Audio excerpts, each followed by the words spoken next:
Excel Techno school, Guruvayanakere, Venur. Admission open now.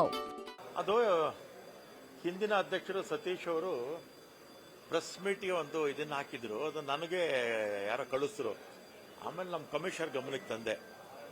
ಆ necklace ಎಲ್ಲೋ miss ಆಗಿತ್ತು, ಮತ್ತೆ ಅದನ್ನ ಹುಂಡಿ ಒಳಗಡೆ ಹಾಕಿದ್ದಾರೆ ಅಂತೇಳಿ ಒಂದು ವಿಡಿಯೋ ಕೂಡ ಇದೆ ಅಂತ ಹೇಳಿದ್ರು. ಆಮೇಲೆ ನಾನು ಅದನ್ನ ತನಿಖೆ ಮಾಡಿ ಯಾರು ತಪ್ಪಿತರಿಸ್ತಿದ್ದಾರೆ, ಆ ಚೈನ್ ಹೇಗೆ, ನೆಕ್ಲೆಸ್ ಹೇಗೆ ಮಿಸ್ ಆಗಿತ್ತು, ಮತ್ತೆ ಹುಂಡಿ ಒಳಗಡೆ ಹೇಗೆ ಅದು ವಾಪಸ್ ಬಂತು, ಸಂಬಂಧಪಟ್ಟವ್ರ ಮೇಲೆ ಯಾರನ್ನು ತಪ್ಪಿತಸ್ಥರು ಯಾರಿದ್ದಾರೆ ಅವ್ರ ಮೇಲೆ ಆಕ್ಷನ್ ತಗೊಳ್ಳಿ ಅಂತ ಹೇಳಿದೆ.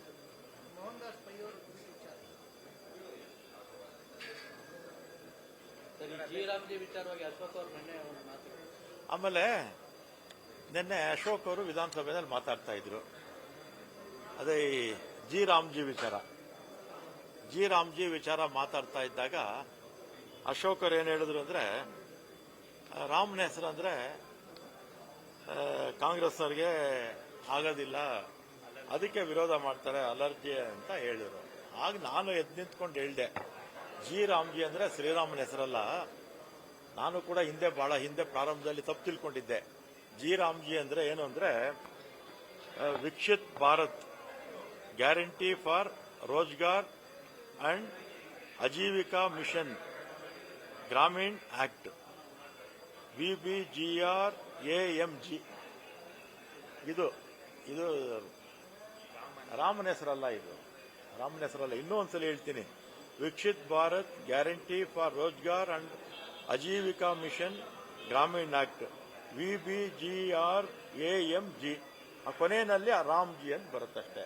ಶ್ರೀರಾಮನ ಹೆಸರು ಅಂತ ಕಾಂಗ್ರೆಸ್ನವರಿಗೆ ಅಲರ್ಜಿ ಅಂತ ಹೇಳ್ತಾ ಇದ್ರು. ನಾನೀಗ ಇದನ್ನ ಓದ್ದೆ, ಇದು ರಾಮನ ಹೆಸರಲ್ಲ ಅಂತ ನಾನು ಹೇಳಿದೆ. ಆಗ ಸುರೇಶ್ ಅವರು ಇದ್ಕೊಂಡು, ನಮ್ಮ ಬೈತಿ ಸುರೇಶ್ ಅವರು, ರಾಮಲಿಂಗಾರೆಡ್ಡಿ ಅವರ ಹೆಸರಲ್ಲೇ ರಾಮ ಅಂತಿದೆ ಅಂತ ಹೇಳಿದ್ರು. ಆಗ ಅಶೋಕ್ ಅವರು ಇದ್ಕೊಂಡು, ಅವ್ರ ತಂದೆಯವರು ಅವ್ರ ಹೆಸರು ಇಟ್ಟರು ರಾಮ ಅಂತ, ಇವರಾದ್ರೆ ಇಟ್ಕೊಳ್ತಿರ್ಲಿಲ್ಲ ಅಂತ ಹೇಳಿದ್ರು. ಮಕ್ಕಳಿಗೆ ಯಾರಪ್ಪ ಹೆಸರಿಡೋದು? ತಂದೆ ತಾಯಿ ಹೆಸರಿಡ್ತಾರೆ. ನನಗೆ ನಮ್ಮ ತಂದೆ ತಾಯಿ ಹೆಸರಿಟ್ಟಿದ್ದಾರೆ, ಅಶೋಕ್ ಅವ್ರಿಗೂ ಅವ್ರ ತಂದೆ ತಾಯಿ ಹೆಸರಿಟ್ಟಿದ್ದಾರೆ. ನಿಮ್ಗೆ ಇಲ್ಲಿರ್ತಕ್ಕಂಥ ಮಾಧ್ಯಮದವ್ರಿಗೆಲ್ಲ ನಿಮ್ಮ ತಂದೆ ತಾಯಿ ತಾನೇ ಹೆಸರಿಟ್ಟಿರೋದು. ನಮ್ಮ ಹೆಸರು ನಾವೇ ಇಟ್ಕೊಳ್ತೀವ? ನಮ್ಮ ಹೆಸರು ನಾವೇ ಇಟ್ಕೊಳ್ಳಲ್ಲ. ಆಮೇಲೆ ಅವರು ಸುಮ್ಮನೆ ಜನರಲ್ಲಾಗಿ ಹೇಳಿರ್ಬೋದು, ಆದರೆ ಆಮೇಲೆ ನಾವು ನಿಜವಾದ ರಾಮನ ಭಕ್ತರು, ನಿಜವಾದ ಹಿಂದೂಗಳು ನಾನು ಇದನ್ನ 100 ಸಲ ಹೇಳಿದ್ದೀನಿ. ಈಗಲೇ ಅಲ್ಲ, 2017ರಲ್ಲಿ ನಾನು ಗೃಹ ಮಂತ್ರಿ ಆಗಿದ್ದಾಗಲೆಲ್ಲೂ ಕೂಡ ಹೇಳ್ತಾ ಇದ್ದೀನಿ. ಬಿಜೆಪಿಯವರು ಹಿಂದುತ್ವವಾದಿಗಳು. ಏನೇಳಿ, ನಾವು ನಿಜವಾದ ಹಿಂದೂಗಳು, ಅವರು ಹಿಂದುತ್ವವಾದಿಗಳು, ನಕಲಿ ಹಿಂದೂಗಳು ಅಂತ ನಾನು 100 ಸಲ ಹೇಳಿದ್ದೀನಿ. ನಾವು ನಿಜವಾದ ಹಿಂದೂಗಳು, ನಾವು ನಿಜವಾದ ರಾಮನ ಭಕ್ತರು ನಾವು. ಕ್ಯಾಶುವಲ್ ಆಗಿ ಹೇಳಿರ್ಬೋದು ಅಶೋಕ್ ಅವರು, ಅದೇನು ಸೀರಿಯಸ್ ಆಗಿ ನಾನು ತಗೊಳ್ಳಿಲ್ಲ. ನಿಮಗೆ ಕೇಳಿದ್ದು ಕ್ಲಾರಿಫಿಕೇಶನ್ ಮಾಡಬೇಕು. ಅದು ಚರ್ಚೆ ಆಗ್ತಾ ಇದೆ ಇವತ್ತು ನಾಳೆ. ಅದೇ ಎರಡನೇ ಮನ್ರೇಗಾ ಬಗ್ಗೆ ಚರ್ಚೆ ಕೌನ್ಸಿಲಲ್ಲೂ ಇಲ್ಲೂ ಎಲ್ಲ ಇದೆ. ಕೊನೆಯಲ್ಲಿ ನೋಡೋಣ, ಒಂದು ರೆಸೊಲ್ಯೂಷನ್ ಏನ್ ಮಾಡ್ತಾರೋ ನೋಡೋಣ.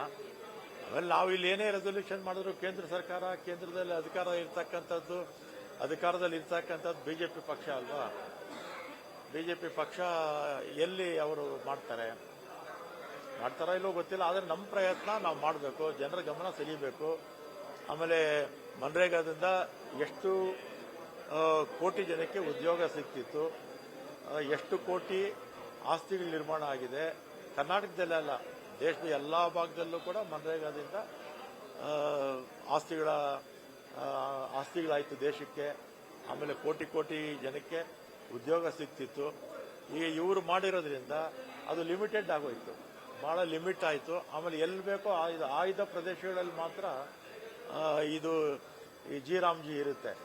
ಆಯ್ದ ಪ್ರದೇಶಗಳಲ್ಲಿ ಅಂದರೆ ಉದ್ಯೋಗ ಬಡವರು ಮಾಡೋ ಕೆಲಸ ಬಿಜೆಪಿ ಮಾಡ್ತಾ ಇದೆ ಅಷ್ಟೇ. ಅದಾನಿ ಅಂಬಾನಿ ಥರದವ್ರನ್ನ ಬೆಳೆಸ್ತಾ ಇದ್ದಾರೆ. ಬಡವ್ರನ್ನ ಮಾಡೋ ಕೆಲಸ ಇವತ್ತು ಬಿಜೆಪಿ ಪಕ್ಷ ದೇಶದಲ್ಲಿ ಮಾಡ್ತಾ ಇದೆ. ಬಡವರ ಬಗ್ಗೆ ಕನಿಕರ ಇಲ್ಲ, ಕಾರ್ಮಿಕರ ಬಗ್ಗೆ ಕನಿಕರ ಇಲ್ಲ, ಮಹಿಳೆಯರ ಬಗ್ಗೆ ಕನಿಕರ ಇಲ್ಲ, ದೀನದಲಿತರ ಬಗ್ಗೆ, ಮೈನಾರಿಟಿ ಬಗ್ಗೆ ಇಲ್ಲವೇ ಇಲ್ಲ ಬಿಡಿ. ಆದರೆ ಬಡವರು ಅನ್ನೋದು ಎಲ್ಲಾ ಧರ್ಮಗಳಲ್ಲೂ, ಎಲ್ಲಾ ಜಾತಿ, ಎಲ್ಲಾ ಭಾಷೆಯವರು ಇರ್ತಾರಲ್ಲ, ಅವ್ರ ಬಗ್ಗೆನೇ ಇವರಿಗೆ ಕನಿಕರ ಇಲ್ಲ. ಅಸೋಸಿಯೇಷನ್ ಇವತ್ತು ವಿಡಿಯೋ ರಿಲೀಸ್ ಆಗಿದೆ ಸರ್. ಅವರೇ ಕಮಿಷನ್ ಕೇಳ್ತಾ ಇರ್ತಕ್ಕಂಥ ವಿಚಾರ ಎಲ್ಲಿ ಯಾರು ಅಧ್ಯಕ್ಷರು ಅವರೆಲ್ಲ ಅಂದರೆ ಅವರು 8% 3% ಕಮಿಷನ್ ಕೇಳ್ತಾ ಇದ್ದಾರೆ ಸರ್ ಸರ್ಕಾರದಿಂದ ದುಡ್ಡು ಬಿಡುಗಡೆ ಆಗಿದೆ. ಅದೇ ನನಗೇನು ಐಡಿಯಾ ಇಲ್ಲಪ್ಪ. ಸರ್ಕಾರದ ವಿರುದ್ಧ ಭ್ರಷ್ಟಾಚಾರ ಮಾಡಿ ಅವರೇ ಭ್ರಷ್ಟಾಚಾರದಲ್ಲಿ ಮಾಹಿತಿ ಇಲ್ಲ. ನ್ಯೂಸ್ ಫಸ್ಟ್ ನಿರ್ಭೀತಿಯಿಂದ ನಿಮ್ಮ ಪರವಾಗಿ.